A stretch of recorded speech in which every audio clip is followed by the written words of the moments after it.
The Chiefs return to Arrowhead on Sunday night to host the Houston Texans. Two 6-6 teams. We're really going to get a good idea of how much life the Chiefs have left in them in this 2025 season. It's going to be a critical matchup heading towards the playoffs, these final 5 weeks of the season.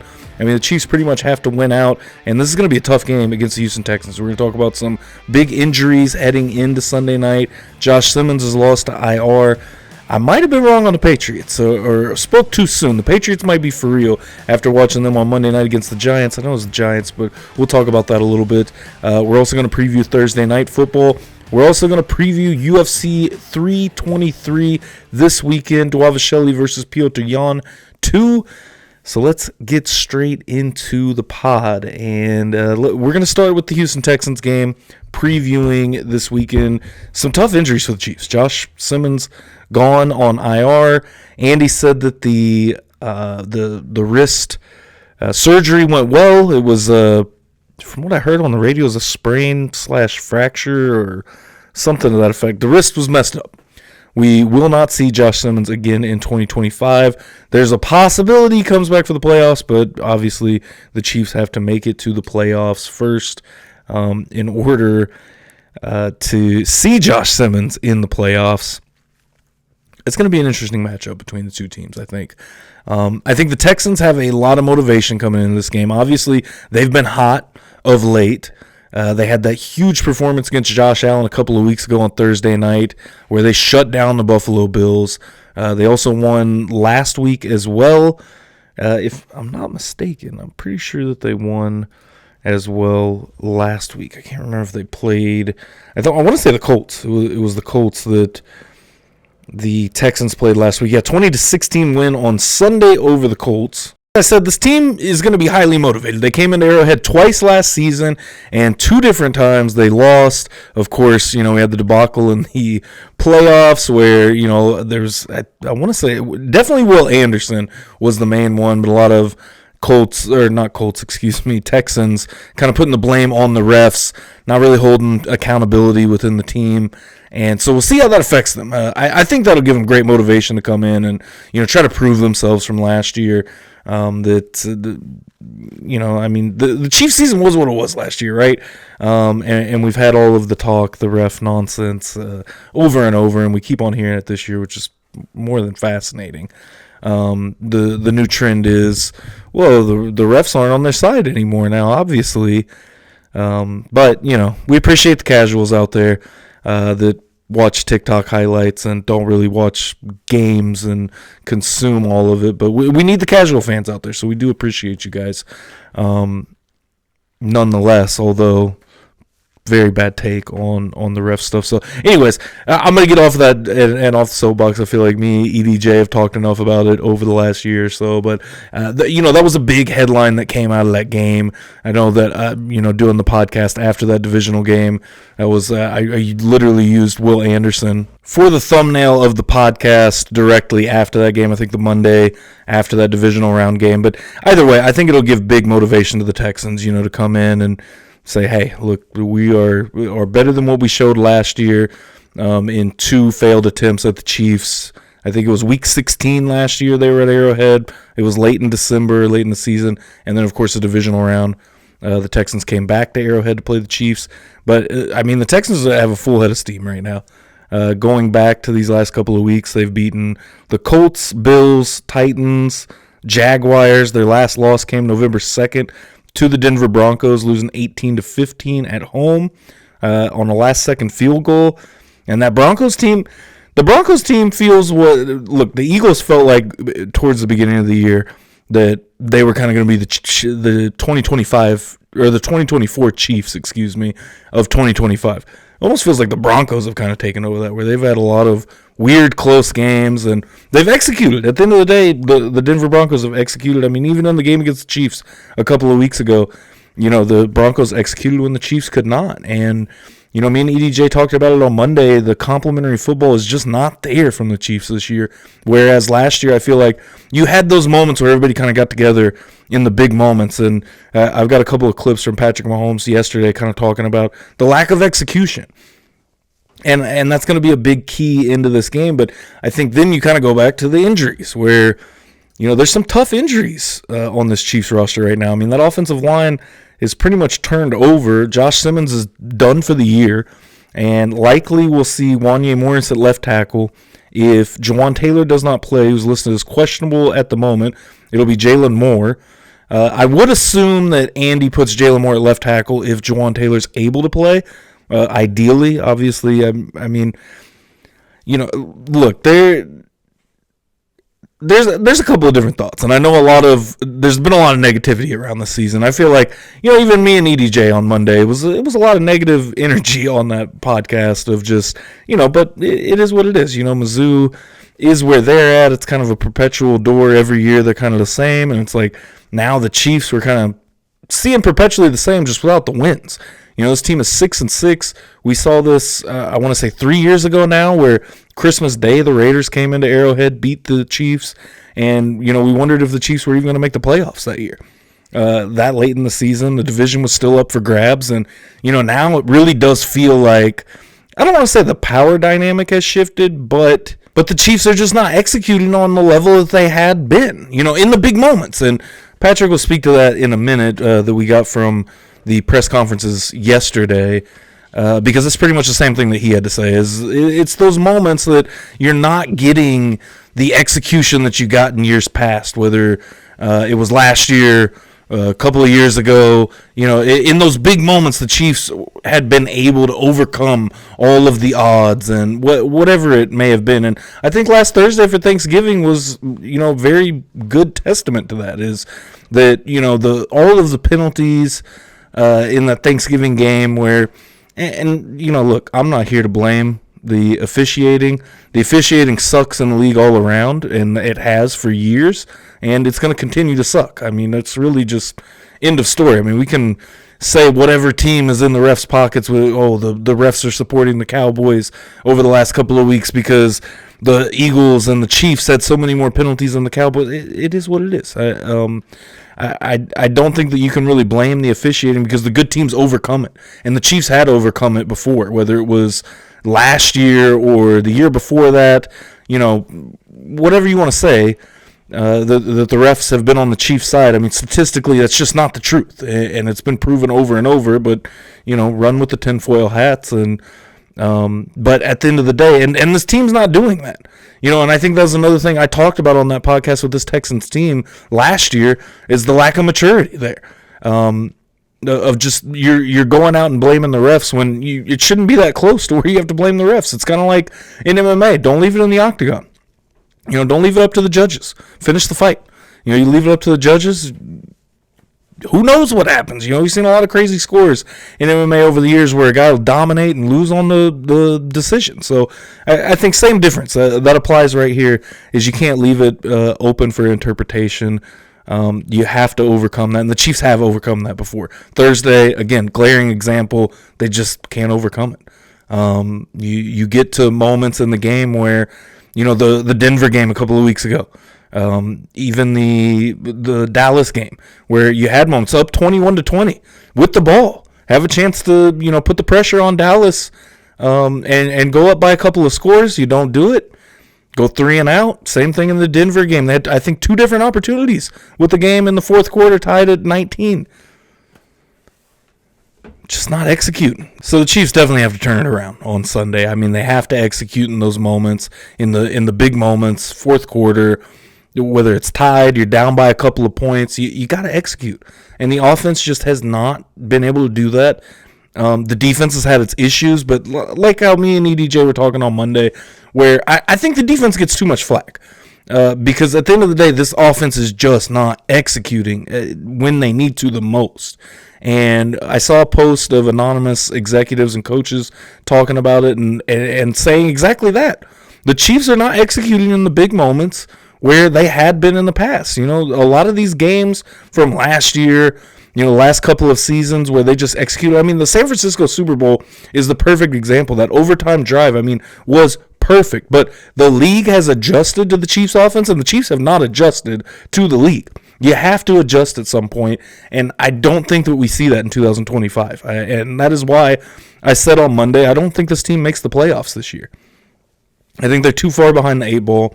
I think it's 6-6. They need too much help. They're a full 2 games out of making that last wild card spot. You've lost to every single team there. I mean, the best chance the Chiefs have is if the Colts melt down, because you do have a win over the Colts now in the regular season, but you lost to the Jaguars, you lost to the Bills, you lost to the Chargers, got one more game against the Chargers, but you just don't have that ability. Like, you have to have help. You know, the Chiefs have to have help to get into the playoffs at this point, for the most part. I know we have 5 games left, but, you know, again, it's got to start on Sunday. And I feel like we've been hearing that and saying that for at least 3 weeks now. It's got to start this week. I mean, the Denver game coming off the bye, the season was on the line. They lose that game.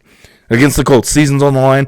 They grit it out, barely get a win in overtime, but they are able. We kind of see some of that magic that we've seen over the last couple of years. The offense did execute when they needed to, late in the fourth quarter and in overtime. I mean, they came back from, I think, 11 points down in the fourth quarter.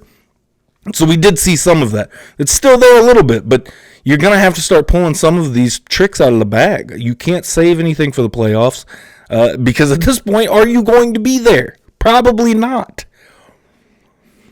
I don't know. I digress. Let's get back into this game and actually talk about the Chiefs and Texans game on Sunday. So going through the full injury report, Chris Wallace is questionable at the moment. He has a back injury. Trey Smith, questionable with a leg injury, and I saw that leg injury looked rough. I think in the Colts game, he didn't play on Thursday against the Cowboys. Josh Simmons, we talked about, is on IR with the wrist injury. Noah Gray is questionable with what PFF says is a head injury. Omar Norman-Lott out on IR. He's out, and then questionable for Jawan Taylor, the right tackle. Going off of PFF's grades, the highest graded on this list, I went top to bottom, is actually Chris Wallace at 78.8 grade, which is 12th at safety in the league, which I really do think Chris Wallace has been great this season.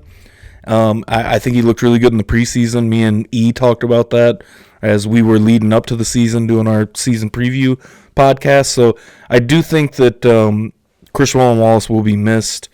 Also a special teamer.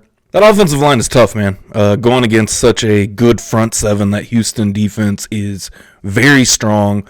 Obviously, you got Will Anderson leading the charge with that defense, and DeMeco Ryans has absolutely turned it around over the last couple of years in Houston. Obviously, off of the Deshaun Watson and everything that happened with that era, Bill O'Brien, the downfall that they had to kind of turn it around with DeMeco Ryans. I mean, excellent coach. He's done a great job. I mean, I was blown away by that game a couple of weeks ago against the Bills and how well they performed. I think that Mahomes has a better chance at performing better against this team than Josh Allen. I think that, at the end of the day, Mahomes I think plays better under the pressure. I wanted to say has more tools, but I don't think that's the right way to put that. Not to discredit Allen or anything, but I definitely think that Mahomes is better under pressure and better at working under pressure, and in this where they're at right now, it's 6-6. So I do think that the Mahomes and the Chiefs offense has a better chance against that Texans defense. Maybe I would say. Need to establish the run.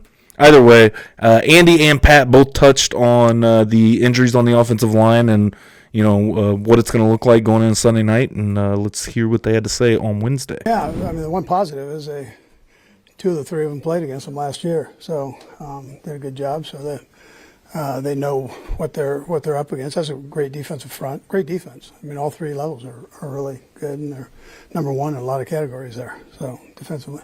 But those guys they're getting themselves ready to go, yeah. A couple of moving parts there now on the offensive line.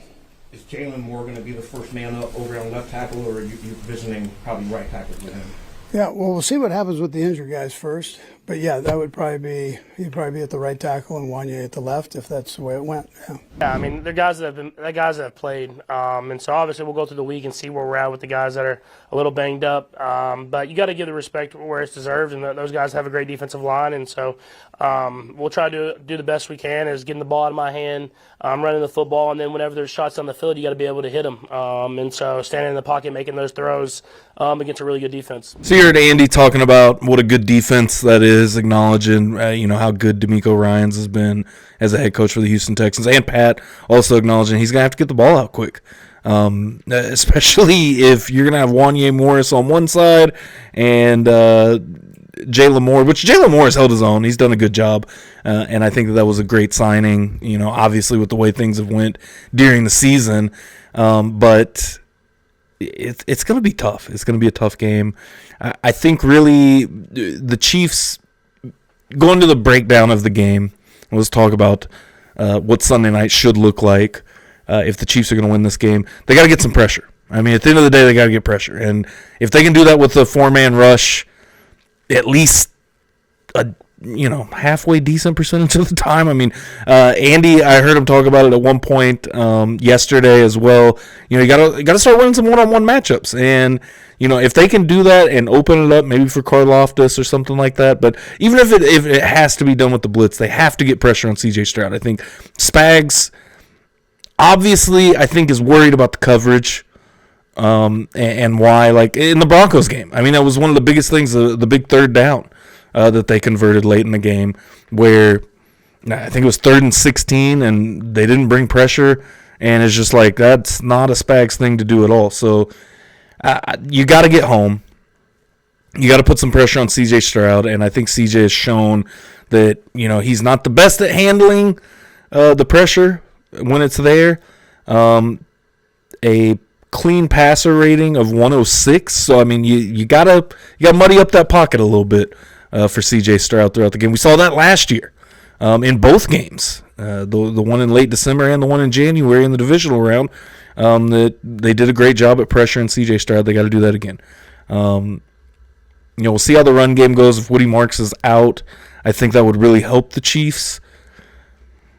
But the problem with the Chiefs is, and this was a factor on Thursday, I thought, in the Thanksgiving game against Dallas, was that they key in on the run too much, which it makes them a great run defense. You look at a lot of top rushers don't have great games against Kansas City Chiefs a lot of times, and it is because they key in on that run. I think bringing Mike Pennell back was great, a greatly needed addition, which they should have never cut him in the first place. They went back and got Derek Nottie, which he serves his purpose. Me and EDJ talked about he's, I think, dead last out of interior linemen, graded PFF-wise. But he's a run interior defender. That's what he's out there to do, and that's all he's out there to do. I mean, you don't see Derek Nottie on pass rushing downs or really much outside of first down or some type of 4th and short, 3rd and short, where you're pretty sure they're going to run. But I don't know. Keying in on that run game has hurt them, because that Dallas game, you saw it over and over, and I think that's really when Dallas started getting the rhythm. They weren't able to run the ball, but they were able to hit them with play action. They were able to hit that defensive play action, get the linebackers to come up, and that passing game was opening right up. I mean, they cut through the Chiefs' defense like butter there at the end of the game on Thursday. So the Chiefs have to be able to defend the passing game, which you don't have to deal with as much. Obviously you're dealing with Pickens, you're dealing with CeeDee Lamb with the Dallas Cowboys. Yeah, obviously you got Nico Collins, that's a very good receiver for the Houston Texans. Jaden Higgins, the rookie, has been kind of up and down. Still got Dalton Schultz in the middle at tight end.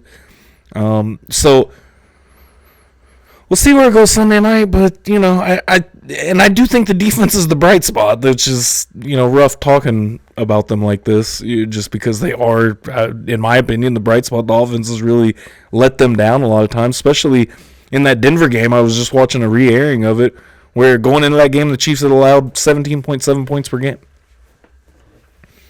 You're allowing under 20 points a game, and you're 500. I mean, I don't think that's a defensive problem, although same thing as the offense. In the big moments, the defense has not been able to play it well.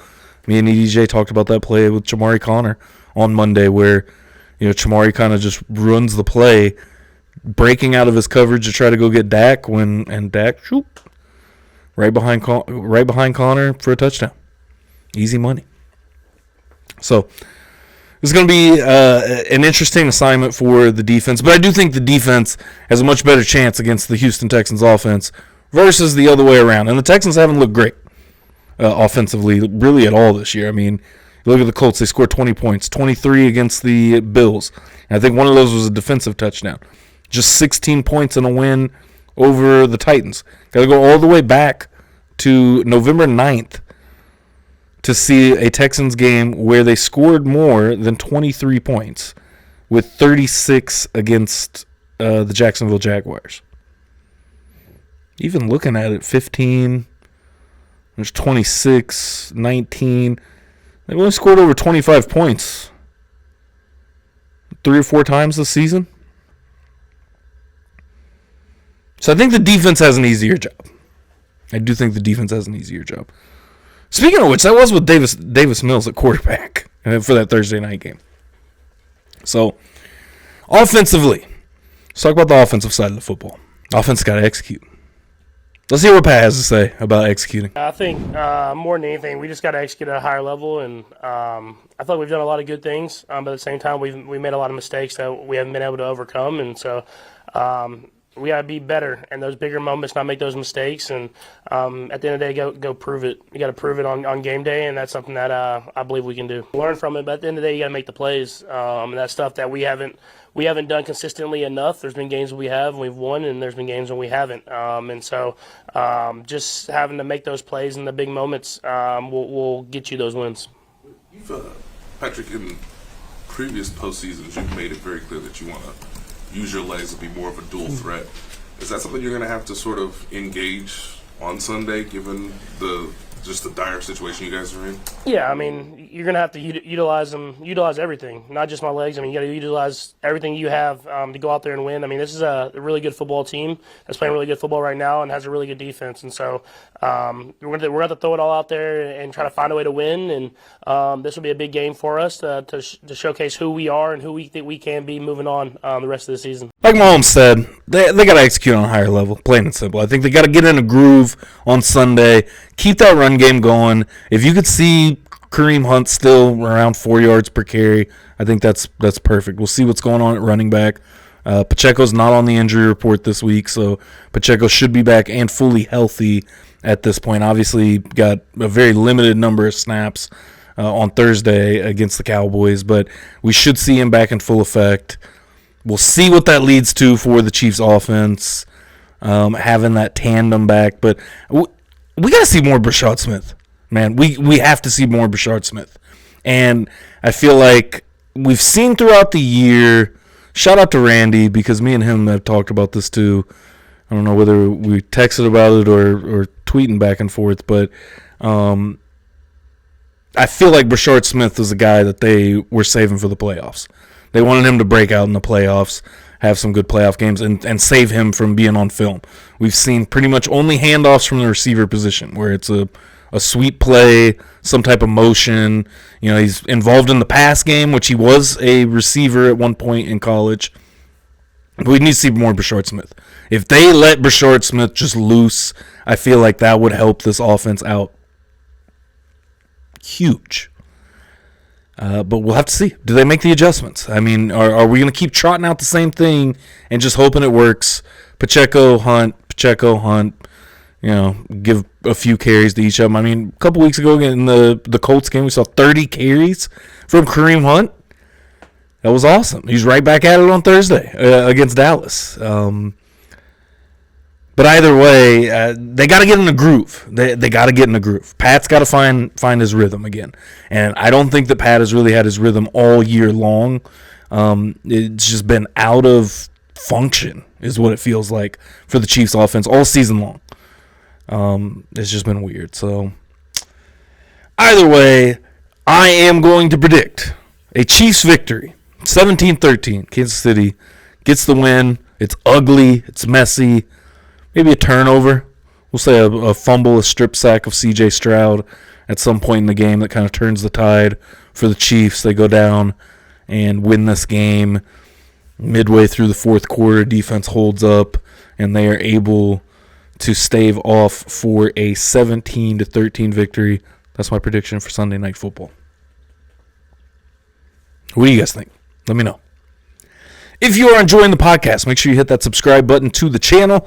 Follow along wherever you get your podcast needs, whether it's Spotify, Apple Podcast, whatever platform it is. Follow the Papa Shro Knows podcast. 5-star rating would be greatly appreciated if you're enjoying the podcast. Hit that like button over on YouTube if you are enjoying as well. Moving on to, let's talk about Monday Night Football a little bit. Let's talk about this game that the Patriots had that just looked, I mean, they looked like world beaters. Look, I know it was the Giants. It was the 2-10 Giants, now 2-11 Giants that they played. But Drake May was slinging the rock. I mean, Drake May looked good. I think that was one of the first games that, and it was a primetime game, so that was the only game on, so I was watching it a little bit closer. It was the first day of sports betting in Missouri, so I had a little action in on the game. Did not go my way, but 282 yards, 2 touchdowns, no picks. Drake May did take 3 sacks, but a quarterback rating of 126, 24 of 31, put up 20 fantasy points for my fantasy guys, 9.1 yards per attempt. I mean, he looked good. Drake May looked really good. I mean, that offense as a cohesive unit looked very strong. Travion Henderson, 11 carries, 67 yards. I was 3 yards off of my mark of 70 yards is what I had on my bet slip. Ramondre Stevenson getting back in the mix. 12 carries for 40 yards on Monday night. The receiving core, Keyshawn Boutte, 5 targets, 4 catches, 35 yards, and a tutty. The other touchdown was Kyle Williams. Hunter Henry had a good night, 4 catches on 6 targets for 73 yards. I mean, the Patriots might be the real deal. I definitely, and shout out to EDJ talking about it. We recorded Sunday night before the Monday game, put the podcast out a couple hours before the Monday night game was on, and I mean, that's exactly who he said he has the most stock in out of anybody that he, believes in, that are, hanging around, going to be in the playoffs, in the playoff picture, and I would have to agree with him after seeing Monday night. They look good, and I think Mike Vrabel's a great coach. I think it was silly for the Titans to let him go, and they're kind of dealing with the fallout of letting a very good coach go, trying to figure out what they're going to do next. Obviously, they got Cam Ward and all that, but the Patriots are good. I think the Patriots are confirmed a very solid team. Let me know what you guys think in the comments below. 33-15 win on Monday Night Football over the New York Football Giants. What the Patriots got coming up? And I know their schedule's fairly easy. Obviously, they were not good last year. The Patriots left is the Vikings, Raiders, and Cowboys.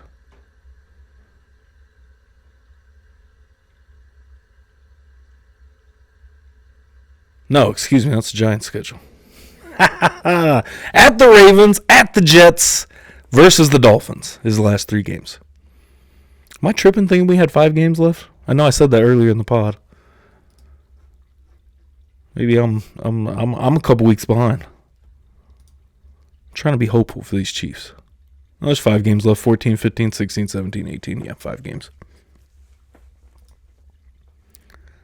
All right, moving on to Thursday Night Football. Let's talk about this Lions-Cowboys game. Power rankings overall, PFF has the Cowboys at 17th and the Lions at 6th. Coming in, you got the Cowboys at 6-5-1. The Lions are 7-5.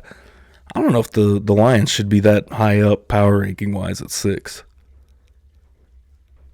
I think this is an interesting game because the Cowboys are hot right now. You look at the Cowboys, they have now won 3 in a row. They beat the Raiders on the road, the Eagles, then the Chiefs, both teams from the Super Bowl last year. Meanwhile, the Lions, they have split over the last 6 weeks or so, going back to October 12th against the Chiefs. A loss 30-17 in that game, and then they beat Tampa Bay 24-9 October 20th. November 2nd, week 9, a loss to the Vikings. Week 10, they beat the Commanders. Week 11, a loss to the Eagles. Beat the Giants in week 12. And then a loss to the Packers in week 13 last week, which was on Thanksgiving Day as well. So the two teams, obviously, always that play on Thanksgiving Day are going to play this week. This is a fascinating matchup to me because everything in me says the Cowboys have got this in the bag. Just with the way that they've been playing. Eberflus started to figure out that defense. They made a couple of good trades to get some different guys in there. Obviously trying to replace what they had with Micah Parsons.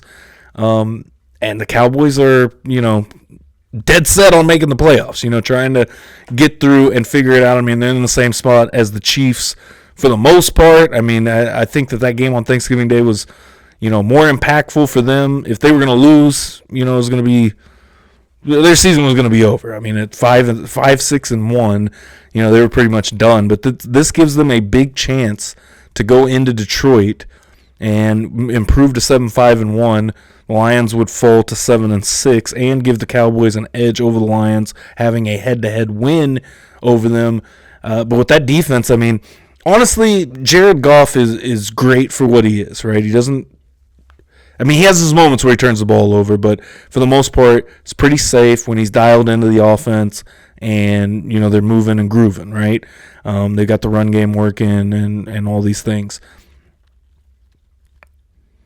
If you can disrupt the offense being in sync, and I mean, this goes for pretty much everybody. We've seen it with the Chiefs all year. I talked about it. But if you can disrupt this Lions offense, I think they are more of a rhythm offense than almost anyone in the league, just for the simple things that they do. And you saw that Ben Johnson-led offense over the last couple of years where, they're just grooving down the field, with play action, run to Gibbs. Get a couple of chunk plays. Now let's throw in Montgomery, our short yardage back. And, we saw him, what was it, like a few weeks ago, he had that huge, crazy run for like 60 yards or something like that. So they are a very dangerous offense, but, Laporta's out for the Lions. I do believe he will still be out. Let's look at the injury report real quick. Laporta, yeah, he's on IR. You got Amon-Ra St. Brown, who's questionable. Penei Sewell, also questionable for this game. Brian Branch is questionable. I mean, if any of these guys are out on top of that, I mean, that's really going to hurt the defense. I mean, Brian Branch is one hell of a safety. That would be tough to miss him. The other tackle, Decker, is also questionable for this game. Penei Sewell, I think, is a big part of that. He's a great offensive lineman. I mean, he's got a PFF grade of 95.7. That is number one in position war rank. Or he is number one in position war rank. Is Penei Sewell. So, obviously, that's going to have a big impact in the game. How healthy is Sewell? It's a Thursday night game. Obviously, they played last Thursday, so it is a full week that both the Cowboys and the Lions get heading into this game of rest. So we'll see where the Lions are at. I'm going to go with the prediction the Cowboys win this game. Let's call it 27-24. We'll say it's close. 3-point game. But I really believe in the Cowboys right now. I mean, Dak Prescott's playing out of his mind too at the moment. Only a 2.91% turnover worthy plays. Goff is lower at 1.65%. He's got the big time throws. What the hell is a big time throw? Some of those things on PFF, I'm just like, what are we doing? Passer rating under pressure, though. This is where the two become way different. 83.9 passer rating under pressure for Dak Prescott, while Jared Goff has a 59.2 rating. And I think that, again, just goes to if you can get them out of sync, that Lions offense, you can really, expose them and take control of a game and not allow them back into it. And we obviously know Dallas has a very potent offense. Javonte Williams has worked out very well for them. Obviously, the George Pickens trade has worked out very well for them. Already had CeeDee Lamb.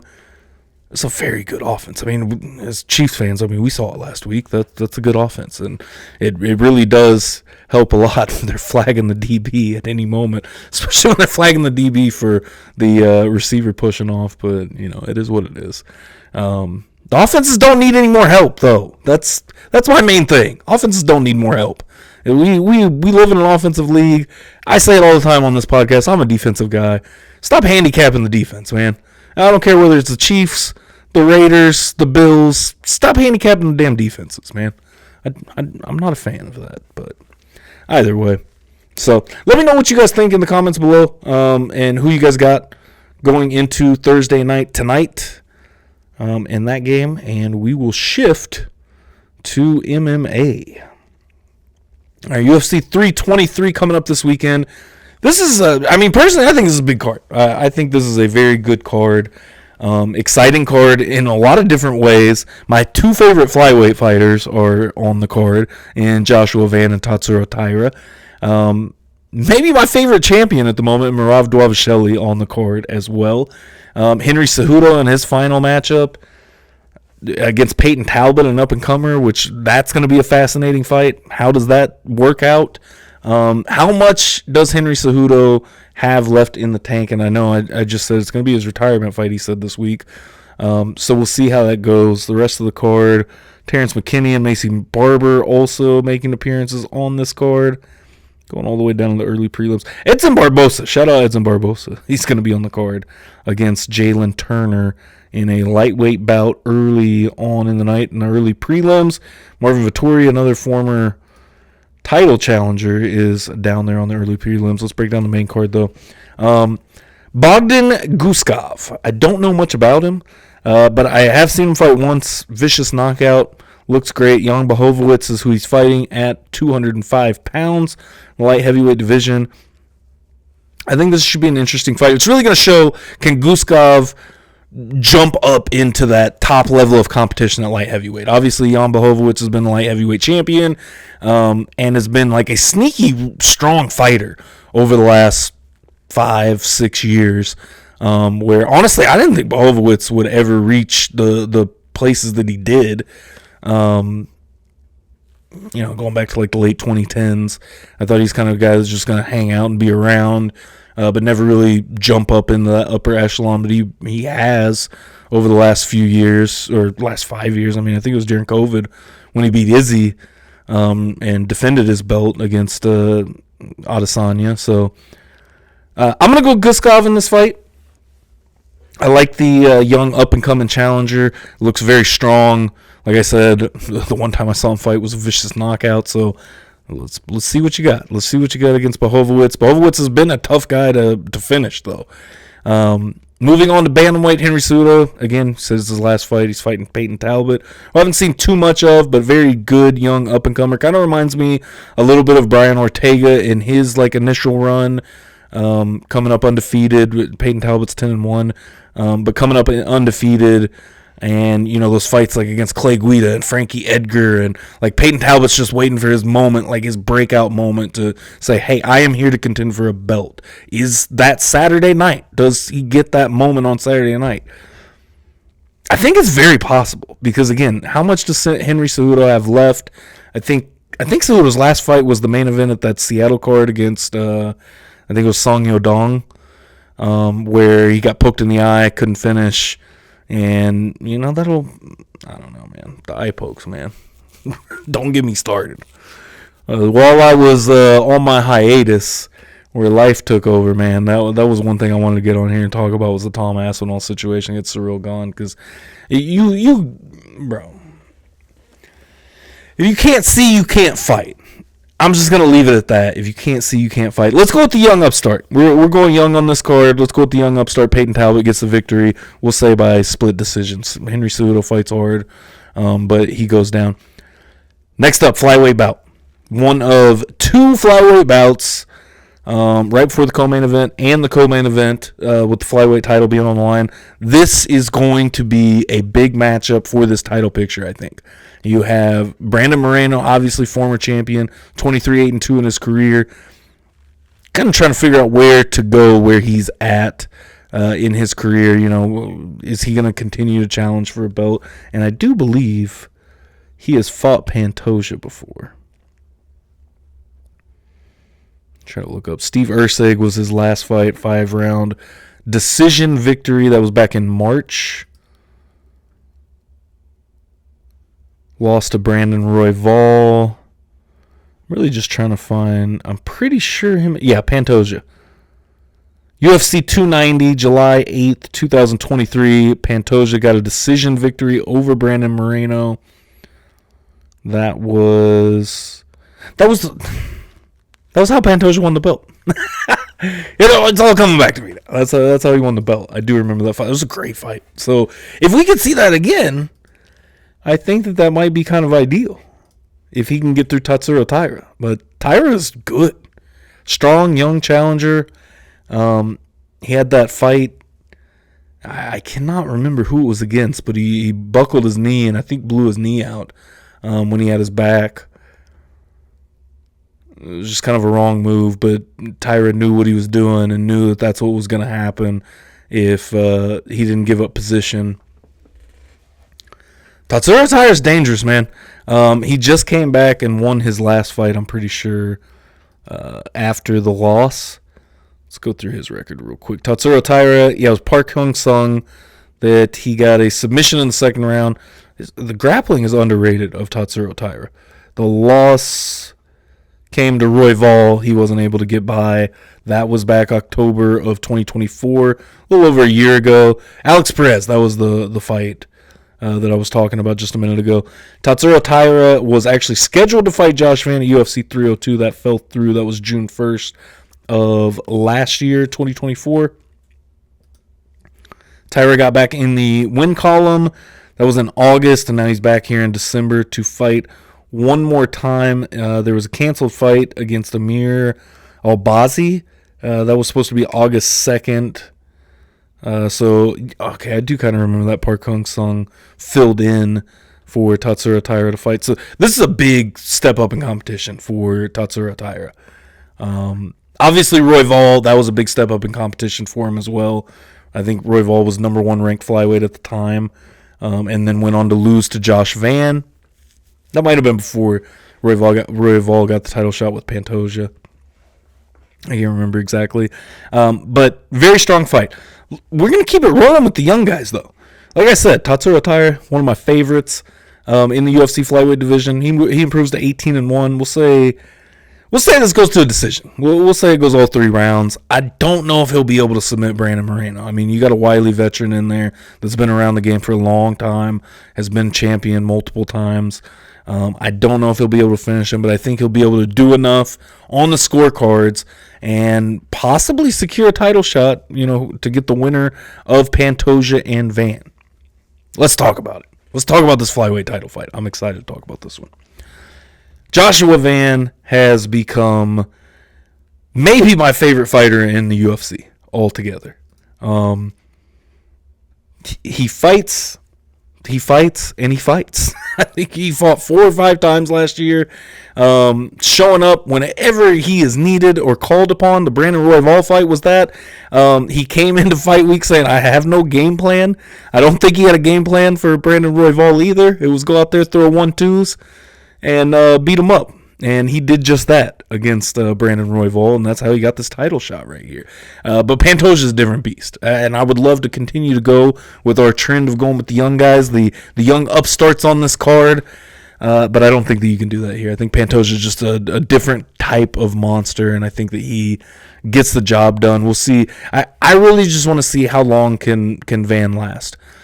Can he finish out the entire fight? Can he push this to a decision? I think that Pantoja will just have all the answers. I mean, if you watched any of the Pantoja fights during this title reign, I mean, he is just absolutely dominated. The Kai Kara France fight, I mean, absolute pillar to post, just domination in that fight. So Pantoja, like I said, different kind of animal. And I think that Pantoja gets the win on Saturday night. We'll say, I'm going to say 3rd round submission. He gets the finish and continues to go on. Main event of the evening. Merab Dvalishvili. Let me take a second. Let me figure this out. Merab Dvalishvili versus Petr Yan. Petr Yan, to me, has not been the same fighter since the Sean O'Malley fight, it feels like. And I don't know exactly what it is. And maybe it's the Aljamain fight. Now, going back to it. I mean, I think we were all kind of dumbfounded at how Aljamain Sterling just handled Petr Yan. That was back in 2022. That was in April. Followed that up with the October fight against Sean O'Malley, which heavily disputed who won the fight. I don't know. I'd have to go back and rewatch it to really just say what I thought. I see how it was judged for O'Malley, but I also could see it going for Piotr Jan either way. So that was a tough fight. But since then, 2023, Piotr Jan only fights one time. It's against Merab Dvalishvili. He gets beat by a decision. Goes the distance. 2024, last year, Piotr Jan defeats both Divas and Figueiredo. That was Figueiredo, excuse me. That was a 5-round decision. 3-round decision over Song Yadong. That was UFC 299. So Song Yadong was in March. November of last year, we saw Figueiredo lose to Piotr Jan, and so far this year, Piotr Jan, UFC on ABC, Whitaker versus De Ritter. It was back in July, a win over Marcus McGee, went the distance. Marcus McGee had some moments in that fight, showed that he belongs in this upper echelon of the bantamweight division. I didn't think that warranted a title shot for Piotr Jan, honestly. But I mean, there's not a ton of matchups to make right now. I don't think at bantamweight. Dvalishvili is kind of clearing it out. I just don't think Piotr Jan's got it in him to win this fight.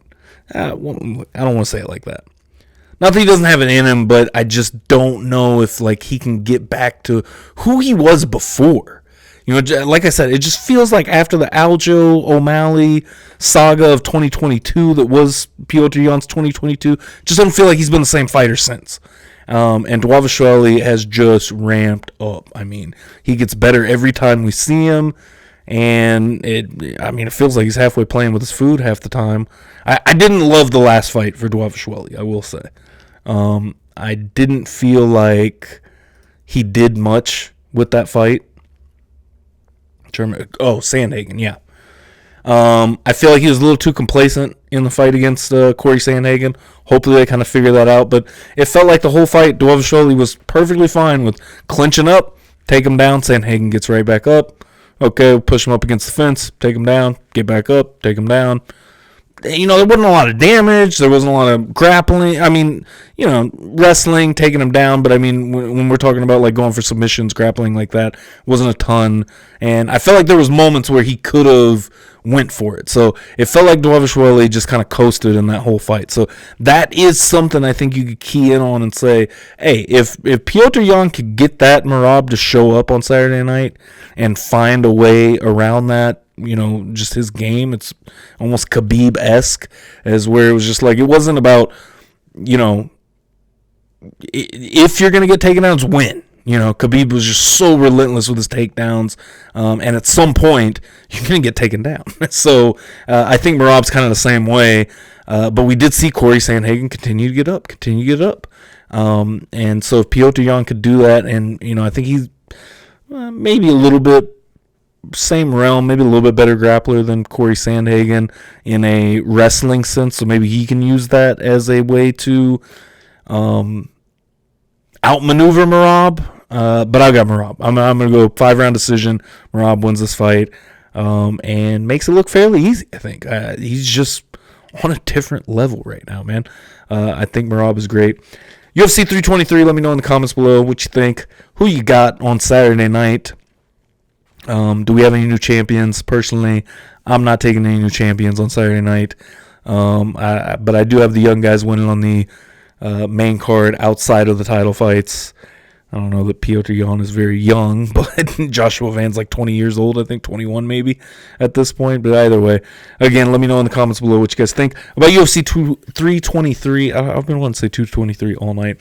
Let me know what you guys think about the Chiefs and Texans game on Sunday night. I will be at the game. Who you got on Sunday night? And back to that same question of, I talked about the Patriots. Is there anyone else that you see in this league, NFC or AFC wise? I mean, we saw the Rams lose to the Panthers over the weekend as well. Just a weird dynamic in the NFL all around. Let me know what you guys think. Who is the real contenders?